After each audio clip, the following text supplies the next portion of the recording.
의료 분야에서는 3D 프린터를 이용해 보철 및 여러 의료 도구를 제작하는 분야에서 활발히 이용하고 있는데요.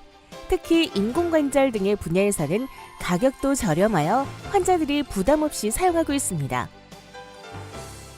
그런데 사람뿐 아니라 심각한 부상을 입은 개의 치료에도 3D 프린터를 통해 도움이 되는 물건을 만들었다고 합니다.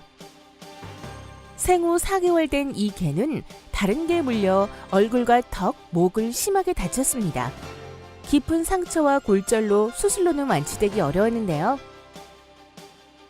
3D 프린터로 개의 얼굴에 맞는 마스크를 만들어 골절 부위를 치료하는 데 큰 도움을 준 것입니다. 3D 프린터의 다양한 제품은 이제 사람뿐 아니라 동물의 치료에도 많은 도움을 주게 되었습니다.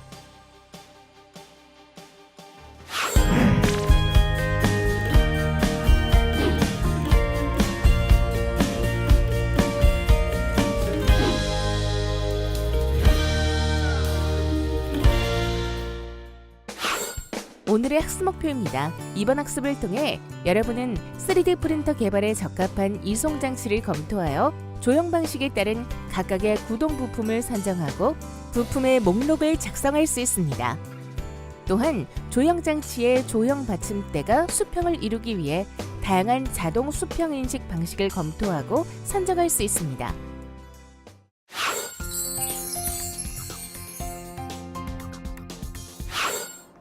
안녕하세요. 이나은입니다.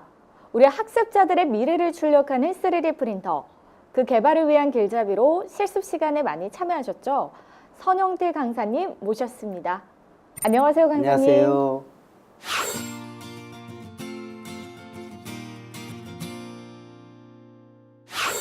네, 강사님 오늘은 어떤 주제로 수업이 진행이 되나요? 오늘 수업 주제는 이송장치와 수평인식장치 개발하기입니다. 이송장치와 수평인식장치 개발이요? 네, 이송장치는 3D 프린터에서 빌드 장치 또는 빌드 장치와 관련된 장치를 이송하여 제품을 가공하는 데 사용되는 구성 요소이며, 수평인식 장치는 조형물 제작 시에 조형 받침대에 부착이 되고 가공 전 조형 받침대의 수평을 맞춰 가공 중 발생하는 오류를 제거하기 위해 필요한 장치입니다. 이송장치는 관련 장치가 제품 제작 시 움직이는 데 가용되고, 수평인식 장치는 제품 가공 시 수평을 맞춰서 가공 오류를 줄이는 데 필요하다는 말씀이시죠? 네, 맞습니다. 그럼 이송장치는 어떻게 구성되는지 좀 더 자세하게 설명 부탁드리겠습니다. 3D 프린터에서 이송 장치는 빌드 장치 혹은 이와 관련된 장치를 이송하여 단면을 제작하거나 적층하는 공정에 사용되는 구성 요소입니다. 기본적으로 구성으로 동력 발생 장치와 동력 전달 장치, 그리고 직선 이송 가이드와 엔코더 등이 있으며, 조형 방식에 따라서는 이송 장치의 수를 결정하는 한계 이송 장치는 일반적으로 한계 이송축을 형성하게 됩니다. 따라서 3D 프린터에 적합한 동력 발생 장치는 전기 에너지를 운동 에너지로 바꾸는 전동기, 즉 전기 모터라고 할 수 있습니다. 자기장과 전류의 흐름에 따른 힘의 발생으로 회전을 원리를 이용하는 것이죠. 그 자기장과 전기장 말씀을 하시니까 그 왼손의 법칙과 오른손의 법칙이 떠오르네요. 맞아요. 모터는 플레밍의 왼손 법칙의 원리를 이용하여 구성하였습니다. 그렇다면 모터의 회전력은 전류의 세기와 코일의 감긴 수에 의해서 모터의 회전력이 또 결정이 되겠네요.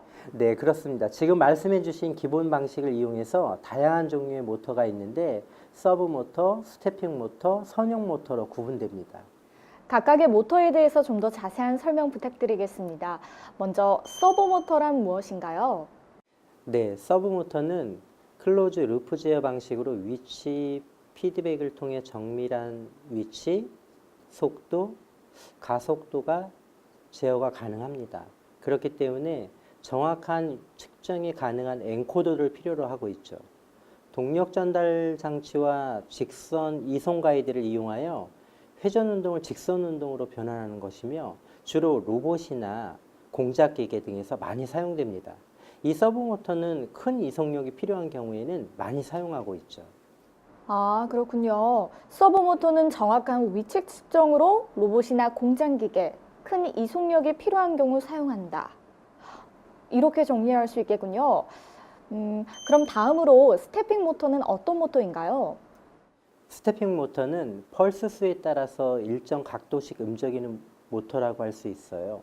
이 모터는 오픈루프 제어 방식으로 위치 피드백이 없는 대신에 한 번의 전기 신호로 매우 작은 각도로 회전하는 스텝 운동을 합니다. 따라서 스텝 운동을 통해서 연속적으로 전기 신호를 여러 번 보냄으로써 원하는 만큼의 거리와 회전량을 만들어낼 수 있는 모터인 것이죠. 네, 그럼 다음으로 선형 모터는 어떤 모터인가요? 네, 선형 모터는 고정자와 회전자가 원통 형상이 아닌 평면 형상으로 전류를 보냄으로써 구동하게 되는 것인데요. 일반적으로 원형 모터와는 달리 전기 신호를 통해서 곧바로 직선 운동이 가능한 장점을 갖고 있습니다. 다음으로 선형 모터는 다른 모터와 어떻게 다른가요? 네, 선형 모터는 가이드만 필요로 하고 원형 모터에 비해 가격이 비싸다는 단점이 있어요. 그렇지만 대형 이송 장치에 많이 사용되고 백프레쉬가 없기 때문에 고정밀 제어가 가능하다는 장점을 갖고 있습니다. 그럼 이렇게 모터를 통해 발생된 동력은 어떻게 전달되나요? 3D 프린터의 대부분의 구동 장치는 직선 운동을 필요로 하지만 원형 운동을 직선 운동으로 변환해야 합니다. 아, 그렇다면 원형 운동을 직선 운동으로 변환하는 장치가 필요하겠군요. 네, 그래서 3D 프린터에서 주로 많이 쓰이는 동력 전달 장치는 바로 볼 스크류와 기어, 벨트 이렇게 조합입니다. 볼 스크류는 나선형의 홈이 파진 긴 축으로 생겼는데요. 이것을 고정축 너트 사이에 강구, 즉 볼 베어링을 삽입합니다. 주로 높은 하중을 비교적 낮은 마찰로 이송하고자 할 때 사용하는 것이죠. 볼 스크루가 이송 중 발생하는 마찰을 줄여주는 역할을 하는 건가요? 맞아요. 그리고 기어, 벨트 조합은 모터의 회전축의 기어를 결합하여 벨트를 체결하고 회전 운동을 직선 운동으로 전환할 때 사용합니다. 간단하고 작은 이송력을 필요로 하는 경우에 많이 사용하는데 주로 저가형의 보급형 프린터기에 3D 프린터에 많이 사용되고 있습니다. 강사님, 직선 이송 가이드는 동력 발생 장치 중 서버 모터에 필요하다고 하셨는데 왜 필요한 건가요? 직선 이송 가이드란 모터에 발생한 동력으로 정밀한 직선 이송을 구현하기 위해서 원형이나 다각형 단면의 직선 가이드만 사용하고 있는데요. 부드러운 이송을 위해서는 볼 베어링을 사용하는 경우가 많지만 저가형의 경우에는 베어링이 없는 주로 원형 가이드만을 사용한 직선 접촉 방식을 사용하는 것이죠. 그럼 이렇게 움직이는 장치들을 제어하는 장치도 있겠네요. 네, 맞아요. 엔코더라고 하는 엔드스탑인데요. 이송 장치의 위치를 인식하기 위해 사용합니다. 위치 검출 방식에 따라서 기계식, 광학식, 자기식 또는 정전 용량식 등으로 구분할 수 있어요. 또 현재 위치에 상대적인 위치 인식만이 가능한 증분형 방식과 절대 위치 방식으로 나눌 수 있죠. 그럼 이송 장치의 위치를 인식하지 못할 경우에는 어떻게 되나요? 그럴 때는 절대 좌표를 읽을 수 없는 엔코더의 경우에는 이송 장치 시작 위치를 세팅하기 위해서 홈 센서를 사용하기도 합니다. 가공이 일단 시작이 되면 이송 장치는 제일 먼저 홈 위치로 이동하는데 모든 좌표를 초기화하고 새로 입력된 좌표값대로 이동하게 되는 것이죠. 네, 지금까지 이송 장치의 구성에 대해서 배웠습니다. 앞에서 조형 방식에 따라서 이송 장치의 수가 달라진다고 말씀하셨죠? 네, 잘 기억하고 계시네요. 조형 방식에 따라 이송 장치 축의 개수가 최소 1개에서 여러 개로 이루어질 수 있습니다. 동일한 조형 방식이라도 어떤 방식으로 설계하느냐에 따라서 이송 장치의 구성과 그 수가 달라질 수 있고요. 네, 이송 장치의 축은 어떻게 구성이 되나요? 대부분 X, Y, G 좌표를 이용하는 카르테시안 좌표계를 많이 활용하고 있습니다. 여기서 잠깐! 부품 산정 시 고려 사항에 대해 살펴보겠습니다. 이송 분해능은 한 번에 단위 신호로 움직일 수 있는 최소 이송 거리를 의미하며 해상도라고도 합니다. 이송 장비의 주요 성능에 해당하며 분해능이 높을수록 고가이며 정밀 이송을 할 수 있습니다. 이송 정밀도는 특정 거리 이동에 대한 명령, 즉 입력 신호가 들어왔을 때 실제 이동된 위치와 입력 위치 사이의 오차를 의미하는데, 이송 정밀도는 보통 이송 거리당 오차량으로 표시합니다. 반복 정밀도는 일정한 두 위치를 반복적으로 이동하였을 때 위치 간에 발생하는 오차의 최대치를 의미합니다.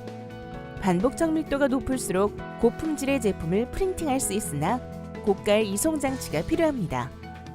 백래쉬는 두 물체가 맞물려서 돌아갈 때 맞물리는 부분에 발생하는 공간 또는 이런 공간으로 인해 방향 전환 시 이송이 이루어지지 않는 현상을 말합니다. 많은 기계 장비에서 존재하는 백래쉬는 일정한 크기로 일관성 있게 발생할 경우에는 제어가 용이하며 이송 정밀도 및 반복 정밀도에 영향을 미치므로 백래쉬 사양이 정해져야 합니다. 이송 속도는 3D 프린터의 성능을 좌우하게 됩니다. 즉, 높은 이송 속도는 빠른 가공이 가능하여 전체적으로 조형 시간이 단축될 수 있습니다. 하지만 높은 이송 속도는 고가의 제어기가 필요하거나 성능 이상의 속도에서는 탈조 현상이 발생하여 제대로 된 이송이 이루어지지 않게 될 수 있습니다. 이송 하중은 주로 Z축에서 많이 고려되는데, 빌드 플레이트를 Z축으로 구동할 경우 빌드 플레이트 및 구조물의 하중으로 인하여 이송 정밀도에 영향을 주기 때문입니다. 상대적으로 XY축 이송에 있어서는 하중 대비 수직 방향으로 이동하기 때문에 영향을 덜 받게 되므로 3D 프린터를 설계할 때는 최대 이송 하중에 대해서 XY축과 Z축으로 나눠서 고려하며 이송 가능 하중이 크면 클수록 고가의 이송 장치가 필요할 수 있습니다.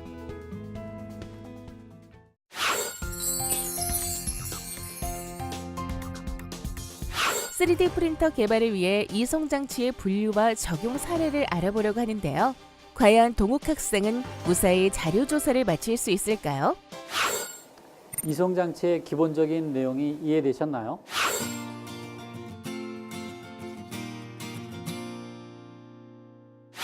네, 이송 장치는 빌드 장치 혹은 이와 관련된 장치를 이송하여 단면을 제작하거나 격층하는 공정에 사용이 되는 구성 요소이고, 기본적 구성으로 동력 발생 장치와 동력 전달 장치, 그리고 직선 이송 가이드와 엔코더로 되어 있다. 맞나요? 네, 정확하게 설명하셨어요. 그럼 이번에는 앞에서 배운 내용을 토대로 이송 장치를 분류하고 적용 사례를 한번 알아보는 시간을 가져보도록 할까요? 이송 장치를 분류한다는 건 모터나 동력 전달 장치 등의 구성품을 의해 분류한다는 건가요? 네, 여러 회사에서 판매하고 있는 이송 장치를 조사한 후, 물론 인터넷 검색을 하면 손쉽게 자료를 구할 수 있겠죠. 그럼 제가 이송 장치에 대해 한번 검색해 보도록 할게요.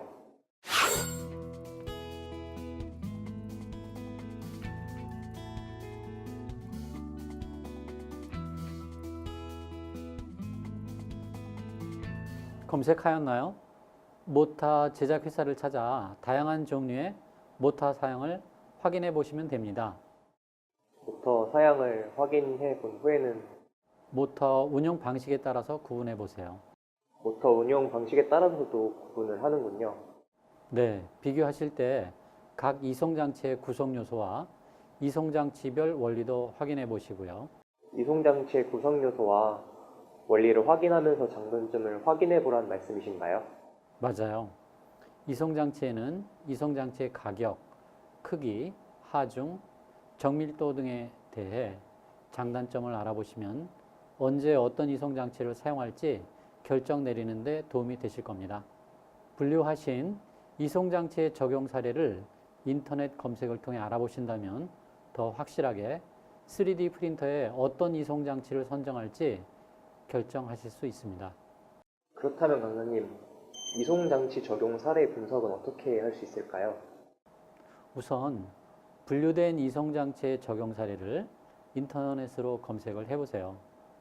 그리고 그중 판매하고 있는 이송장치를 포함한 완제품을 조사하시고 완제품의 용도를 고려하여 이송장치를 선정하시면 됩니다. 좀 이해가 되는 것 같아요.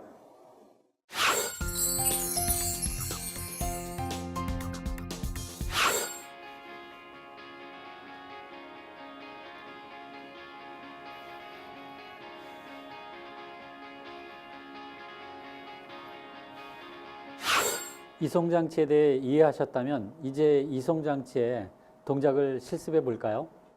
이송장치를 X, Y, Z 축의 좌표를 이용해서 좌표를 통해야 한다고 하셨는데 맞나요?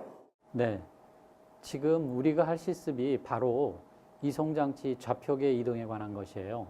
먼저 장치 이송에 필요한 구성 요소가 준비되어 있는지 확인부터 할까요? 네, 준비 다 되었어요. 구성 요소 확인이 끝났다면 이송장치가 동작할 때 방해하는 어떤 장애물이 있는지, 전기 쪽에 어떤 안전사항이 이상이 없는지 확인해 보셔야 됩니다. 방해하는 장애물도 없고요. 전기 안전사항도 확인 다 했습니다. 그럼 바로 이송장치를 실행해 보도록 할까요? 잠시만요. 이송장치를 좌표계로 옮기기 위해서는 인터페이스를 준비해야 됩니다. 네, 그럼 이제 LCD 모듈 동작 제어를 실행해 보도록 할게요. 우선 오토 홈 모드에서 엔코더 동작을 체크하셔야 합니다. X축을 먼저 움직여 보도록 하는데 잘 되시나요? 그럼 이번엔 10mm씩 증가시키면서 움직여 보도록 하지요. 다 하셨으면 Y축으로도 10mm씩 증가시키면서 움직여 보도록 합시다. 생각보다 쉽지 않은데요. 여러 번 하시다 보면 익숙해지실 거예요. 자, 이번엔 Z축으로 1mm씩 증가시키면서 이동해 보도록 합시다. 자, 어느 정도 연습이 되셨다면 다음 좌표로 이송장치를 이동해 보도록 하겠습니다.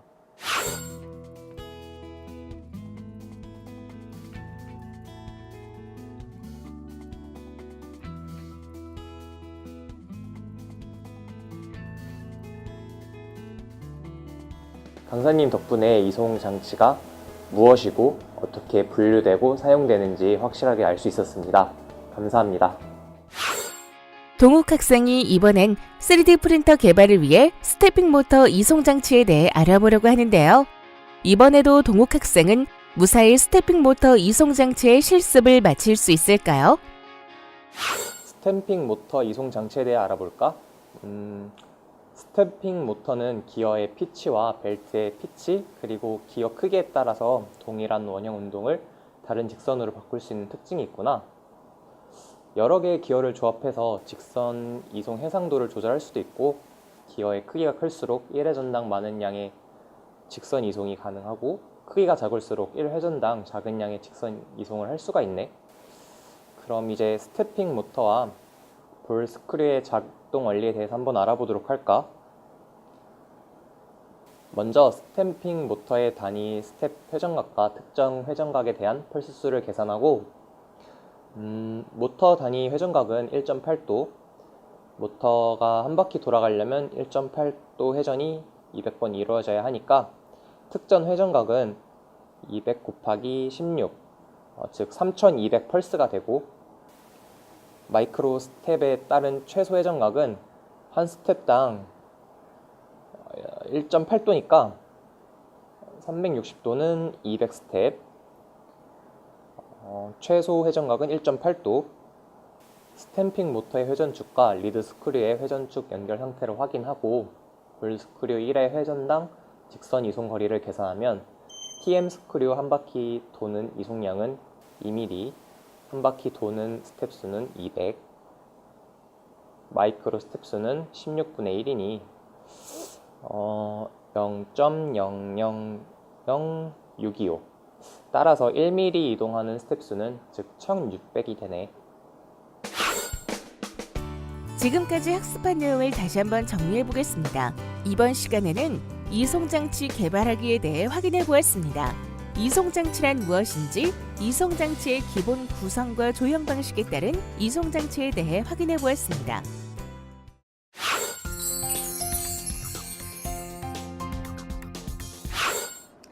이번 주제는 수평 인식 장치 개발하기인데요. 수평 인식이란 무엇인가요? 네, 수평 인식 방법에 대해 먼저 설명해 드릴게요. 3D 프린터에서 조형물은 조형 받침대에 부착되어 제작되기 때문에 가공 시작 전에 미리 조형 받침대에 수평을 맞춰서 가공 중에 발생할 수 있는 가공 오류를 미리 제거해야 합니다.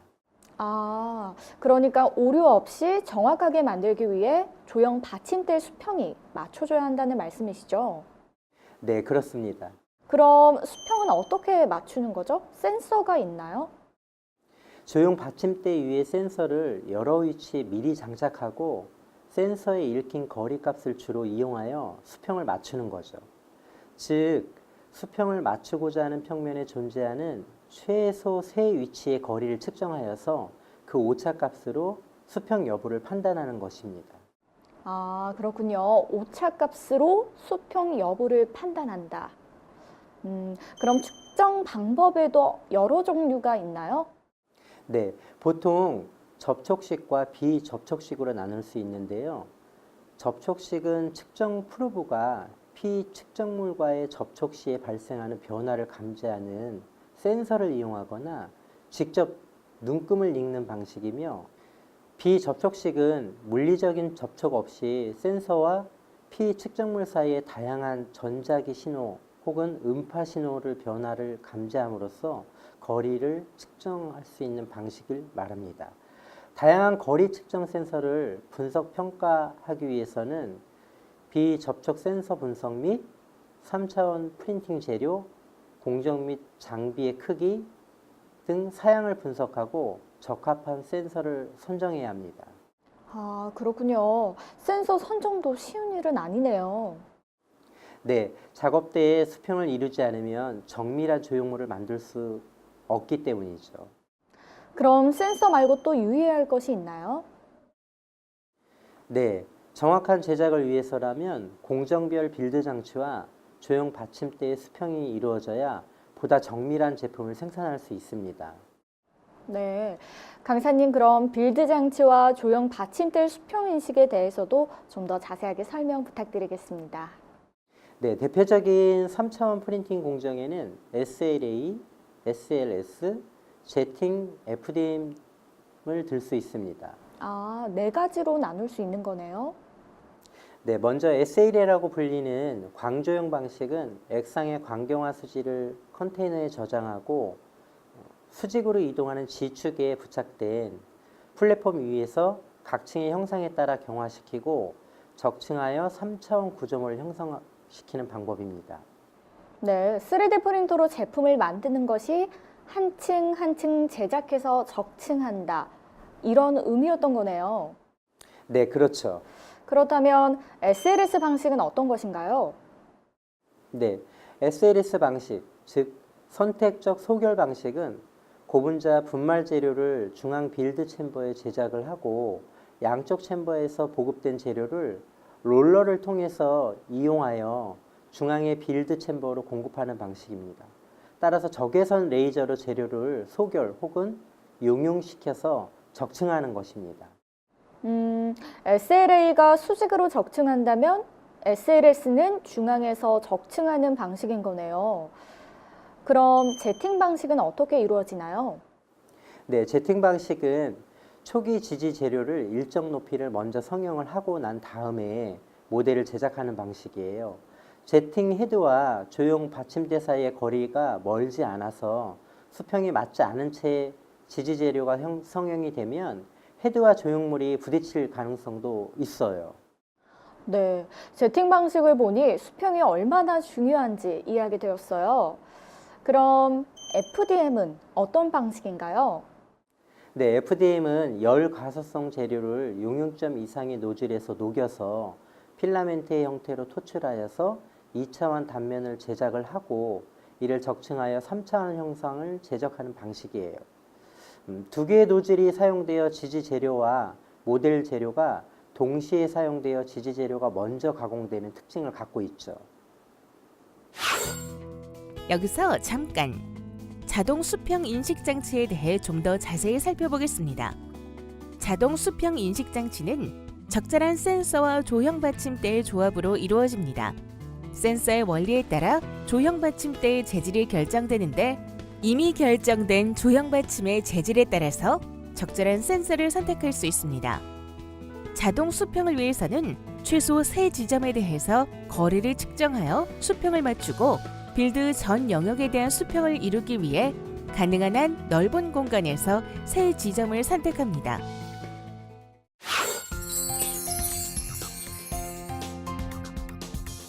자동 수평 인식 장치 중 FDM 방식의 저가형 장비에서는 간혹 수평이 제대로 맞지 않을 경우 다양한 문제점이 발생할 수 있습니다. 어떤 현상이 일어나는 거죠? 네, 일부 가공 영역에서는 필라멘트가 제대로 형성이 되지만 반대 혹은 다른 영역에서는 가공이 이루어지지 않거나 필라멘트가 찌그러져 나올 수 있는 거죠. 예를 들면 허용 가능 높이에 비해서 노즐과 조형 받침대가 너무 가까울 경우에는 필라멘트가 조형 받침대에 부착이 되어 가공은 이루어지나 필라멘트가 눌려져서 원하는 단면이 형성되지 않는 영역이 생기게 됩니다. 그래서 필라멘트가 위치마다 다른 모양으로 보이는 거였군요. 네, 그렇습니다. 보시는 것처럼 위치마다 단면 모양이 다른 것을 확인하실 수 있습니다. 그럼 정밀도 면에서 되게 차이가 많을 것 같아요. 네, 그래서 인터넷을 통해 수평이 맞지 않을 경우 어떠한 가공 오류가 발생하는지 한번 알아보도록 합시다. 수평이 맞지 않을 경우 발생할 수 있는 오류에 대해서 한번 알아보겠습니다. FDM 방식을 예로 들 경우 일부 가공 영역에서는 필라멘트가 제대로 형성이 되지만 반대쪽 혹은 다른 영역에서는 가공이 이루어지지 않거나 필라멘트가 찌그러져 나올 수 있습니다. 따라서 적절한 허용공차 범위 내의 수평이 실제 가공 전에 반드시 이루어져야 하는 것이죠. 지금까지 학습한 내용을 다시 한번 정리해 보겠습니다. 이번 시간에는 수평 인식 장치 개발하기에 대해 확인해 보았습니다. 수평 인식 방법과 거리 측정 센서의 분석, 그리고 공정별 빌드 장치와 조형 받침대의 수평 맞추기 및 자동 수평 인식 장치에 대해 확인해 보았습니다.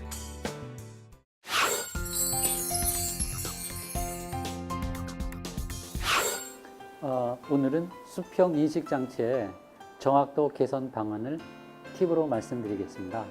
수평 인식 장치는 여러 가지 센서가 사용되는데요. 광학식, 기계식, 자석식 또는 정전 용량식 여러 가지 형태가 있습니다. 히팅베드의 종류에 따라서 사용이 많이 되는데요. 우리가 사용하는 일반적인 프린터들은 히팅베드로 알루미늄 또는 유리 플레이트를 사용하게 됩니다. 그래서 알루미늄 베드인 경우에는 정전 용량식이 가장 정확한 값을 유지를 하고요. 유리 표면인 경우에는 기계식을 사용하여 정확한 값을 얻을 수가 있습니다. 그래서 제가 말씀드릴 수 있는 것은 정전 용량식을 사용할 경우에는 히팅베드 온도에 따른 일정한 변화가 있기 때문에 그 온도에 따른 변화가 적은 측정 센서를 골라서 사용하시면 되겠습니다. 유리를 사용할 경우에는 정전 용량식이나 또는 자석식, 광학식이 사용이 불가하기 때문에 기계식 센서를 사용하는 것이 가장 좋은 방법이 되겠습니다.